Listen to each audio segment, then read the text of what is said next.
Maka kekendak Allah siman-siman yang beramal kejahatan, apa? Wati beramal kejahatan, hai beramal dosa ataupun menzalimkan akan dirinya dengan sebab berbuat dosa atau dengan sebab syirik dan lain-lain, kemudian istighfar akan Allah yang pasti ya jauh syarat memperdapat Allah akan ngepampun lagi kasih. Jadi negantung ampunan Allah dan kasih sayang pat dia berdosa istighfar. Keempat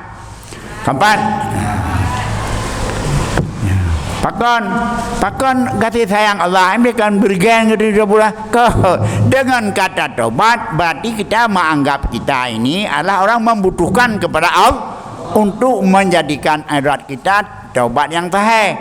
Berarti mengisyaratkan kepada fukara, fakir gitu, hamba gitu, hina gitu, maka gelak Tuhan.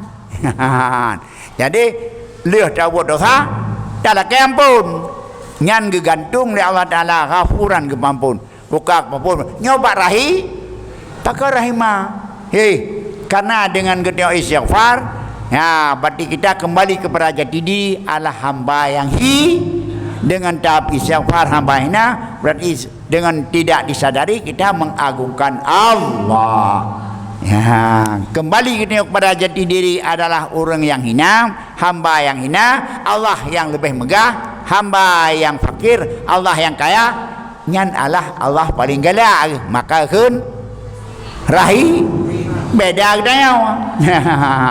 Idanya oleh dosa dah kemah ya sudah, dah cap je hampa. Yang katanya bopoi dosa, yang kemah, cap je berarti sudah pernah terlibat. Tapi Allah dah menahan diwajib bubur dosa laki ampun putidul ghafuran dari rahimah apa kan beda dia menanjin dia menanjin berbuat kesalahan minta ampun minta maaf. Setelah itu kita juga kasih sayang sama mereka karena kesadaran mereka. Mengapa kita kasih? Karena dia kesadaran ya, makanya itu kadang-kadang pura-pura ya kadangnya keempat